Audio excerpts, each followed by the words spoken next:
Indian ordnance factory नहीं बनाएगी भाई, अदानी नहीं बनाएगा। अदानी की बात समझो, अदानी को राइफल बनानी नहीं आती, नहीं आती। अदानी ने क्या किया सुनो, आप गेम नहीं समझे।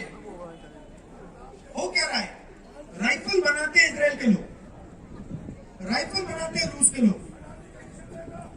अदानी के साथ क्या होता है, वो जब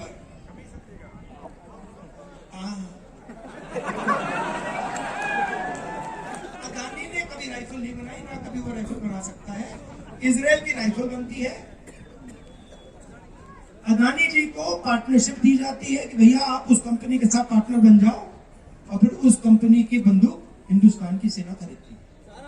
आप देख लेना तो क्या होएगा, क्या भैया डूब जाएगा अपना। हाँ ये तो कुछ करना ही पड़ेगा, अभी कर रहे हैं, मैं आपको रास्ता बता रहा हूँ। तो राइफल अदानी, कारतूस अदानी, ये ड्रोन जो उड़ते हैं ना ऊपर, ये इजराइल बनाता है, इसका भी जॉइंट वेंचर अदानी ने कर दिया। तो हिंदुस्तान की सेना क्या करेगी, पहले इंडियन ऑर्डिनेंस फैक्ट्री से खरीदती थी, 73% को उसमें काम मिलता था। अब हिंदुस्तान की सेना कहेगी भैया अदानी जी से खरीदेंगे, उसमें आपका कोई आदमी नहीं दिखेगा, हथियार इजरायली होगा, हिंदुस्तान की आर्मी खरीदेंगे। अब एक मुसीबत हो गई, क्या मुसीबत हुई, हिंदुस्तान की आर्मी का बजट, हिंदुस्तान की आर्मी, वीडियो वाले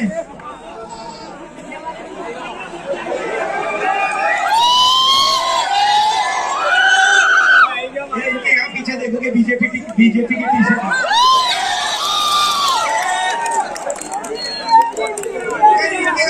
रिपोर्टर है ये मुस्कुरा रहे हैं, इनके जो पीछे कंट्रोलर है मालिक है वो। तो अब प्रॉब्लम आई, देखो अदानी को हथियार बेचने, प्रॉब्लम आई, हिंदुस्तान की आर्मी का बजट तो फिक्स है। तो अब क्या हुआ, अब अग्निवीर को लाना पड़ा, क्यों, जो ट्रेनिंग का पैसा था, पेंशन का पैसा था, वो अभी ये जवानों को नहीं देना चाहते। कहते भैया ट्रेनिंग में, पेंशन में, कैंटीन में क्यों दें तुम्हें, अगर हम वो पैसा अदानी को दे सकते हैं, इसलिए अग्निवीर ले आए। अब अग्निवीर का मैं आपको समझा देता हूं, समझना है तो। अग्निवीर में क्या होगा, 4 लोग अंदर लिए जाएंगे, उसमें से 4 साल बाद 3 को आउट कर दिया जाएगा, जानते हो ना, आउट कर दिया जाएगा।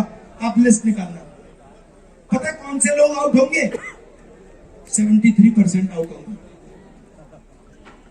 जो मजदूर के बेटे हैं, किसान के बेटे हैं, छोटे व्यापारियों के बेटे हैं, जो छोटे छोटे यूनिट चलाते हैं उनके बेटे हैं, उनको 4 साल बाद कह दिया जाएगा भाई साहब घर जाओ, आओ यहां से, तुम 73% के हो, तुम निकलो यहां से, तुम जाके वापस 4 साल बाद बेरोजगार हो जाओ, मजे लो, पकौड़े बनाओ। तो अब आप कहोगे ने ये बता दिया मगर रास्ता नहीं बताया, मैं रास्ता बता देता हूं। सबसे पहले ये समझना है कि इस देश में किसकी कितनी आबादी है, और उसके बाद कास्ट सेंसस, और उसके बाद कौन से वर्ग के पास कितना धन है, और कौन से वर्ग के कितने लोग किस संस्था में बैठे हुए हैं। मतलब जाति जनगणना और फाइनेंशियल इकोनॉमिक सर्वे। उसके बाद पिछड़े वर्ग के लोगों को पता लग जाएगा कि भैया हमारे यहाँ पे 50% है, और मीडिया में हमारा एक भी आदमी नहीं है, और हमारा 200 कंपनियों में एक आदमी नहीं। दलितों को पता लग जाएगा भैया हमारी 15% आबादी है, और इस संस्था में हमारा कोई नहीं। 650 हाईकोर्ट के जज हैं हिंदुस्तान में, ठीक है, आपकी आबादी 73%, आपके वर्गों में से कितने जज आते हैं बताओ? 100। मतलब 650 में से 100, 73%, और बाकी 5%।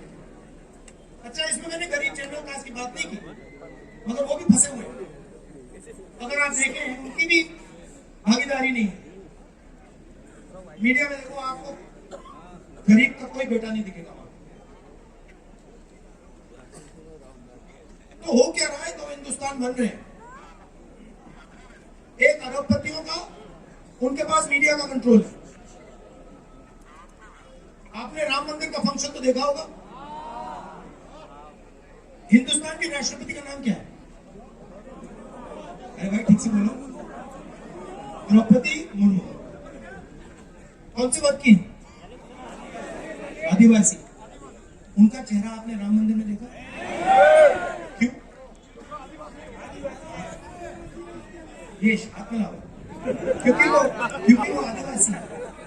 आपने राम मंदिर के इनॉग्रेशन में किसी किसान को वहां देखा? मजदूर को देखा? पिछड़े वर्ग के किसी व्यक्ति को देखा?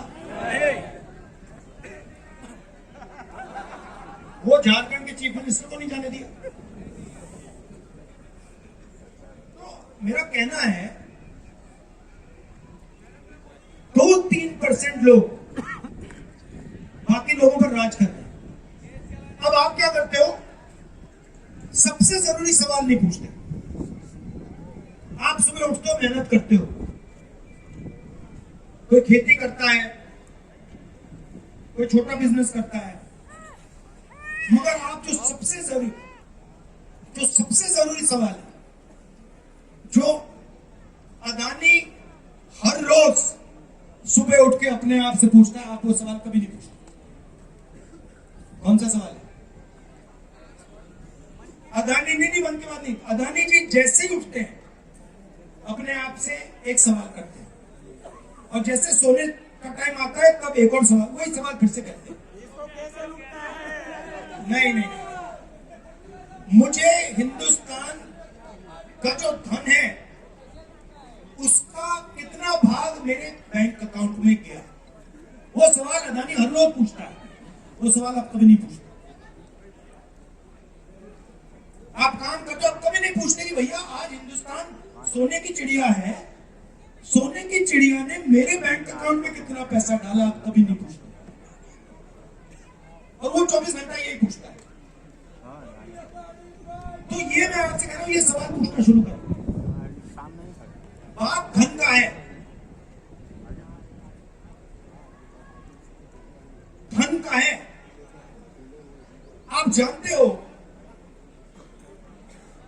अलंकार जिस वो मेरा स्लाइड है, वो 4 स्लाइड वाला नहीं, अभी मैं आपको आंकड़ा देता हूं, मेरे पास लिखा हुआ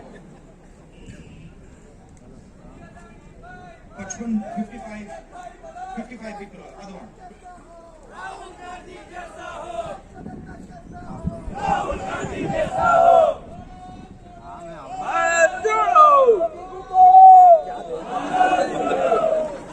ये देखो, सुनो 21 परिवार, 21 लोग, ठीक है? अब आप इस बात को समझ जाओगे जो मैंने धन की बात बोली। हिंदुस्तान में 21 लोग हैं, ठीक है? 21 लोग, उनके पास हिंदुस्तान के जो 50% लोग हैं ना, उतना पैसा जितना हिंदुस्तान के आधे लोगों के बैंक अकाउंट में है, जितना पैसा 70 करोड़ लोगों के बैंक अकाउंट में है, उतना पैसा 22 लोगों के बैंक अकाउंट में है। समझे बात? यहां पे खड़े हो जाओ भैया, 22 लोग आ जाओ, यहां सामने खड़े हो जाओ 22 लोग। जाओ 1 2 3 4 5 6 7 8, ये 8 है। इसमें यहां पे थोड़े और लोग खड़ा कर दो, इस जीप पे खड़े हो जाएंगे। उनके पास उतना ही धन है जितना 70 करोड़ लोगों के बैंक अकाउंट।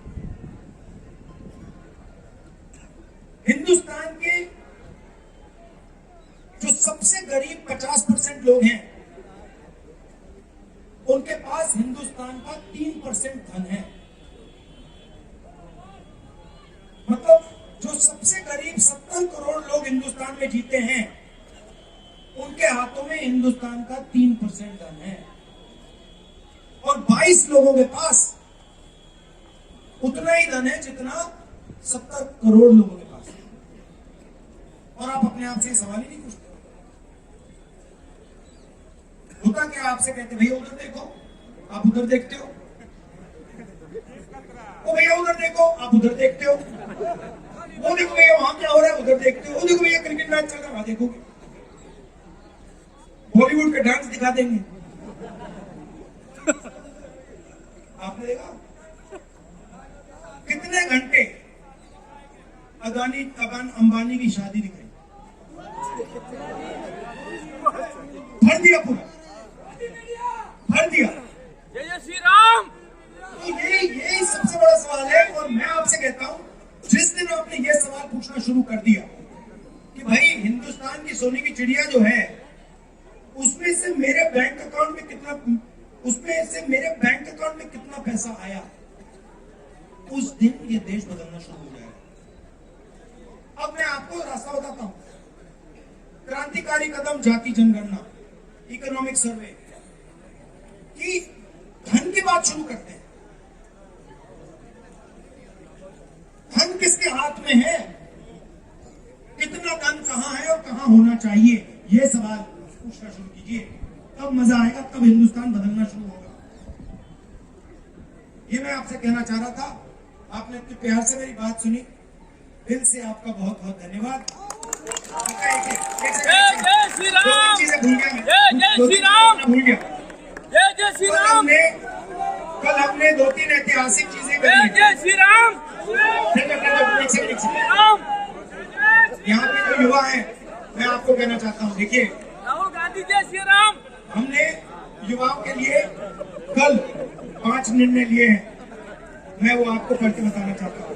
पहला, हिंदुस्तान की राहुल सरकार गांधी और राहुल गांधी जय श्री राम बोलो। वैकेंसी खाली पड़ी हुई है, ठीक है। नरेंद्र मोदी जी ने, बीजेपी सरकार ने 29 लाख भर्तियों को, जॉब्स को भरा नहीं है। हमारी सरकार जैसे आएगी 73% के लिए 30 लाख नौकरियां हम दिलवा देंगे। दूसरा काम, युवा कॉलेज के बाद, यूनिवर्सिटी के बाद जॉब ढूंढते रहते हैं। हम एक नया कानून, पकौड़े बेचते हैं, हम एक नया कानून ला रहे हैं। जैसे हमने रोजगार का अधिकार दिया था, अब हम नया कानून ला रहे हैं अप्रेंटिसशिप का अधिकार। मतलब हिंदुस्तान का हर युवा जैसे ही डिप्लोमा लेगा, कॉलेज डिग्री लेगा, यूनिवर्सिटी डिग्री लेगा, उसे 1 साल की अप्रेंटिसशिप, 1 साल की ट्रेनिंग, पेड ट्रेनिंग, 1 लाख रुपए की हिंदुस्तान की सरकार गारंटी करके उसका अधिकार बना देगी।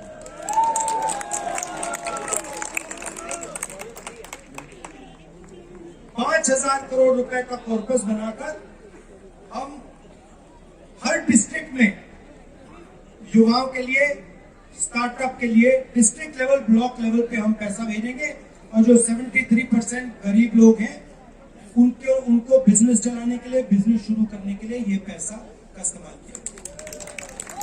तो ये मैं आपसे कहना चाह रहा था। आप सबका बहुत बहुत धन्यवाद। नमस्कार, जय हिंद।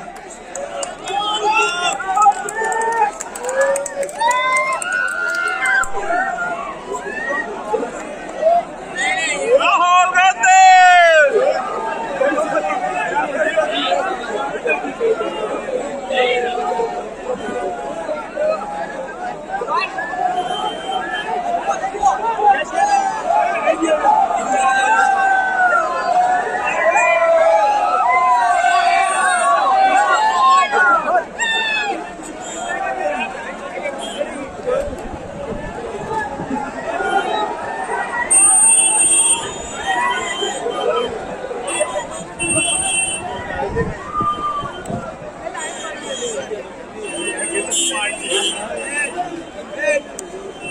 वाली तो आपने बड़े दोस्त की वजह से मेरा बहुत देर जगह उतरी बचे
देखे राहुल गांधी को, देखे कैसा लगा?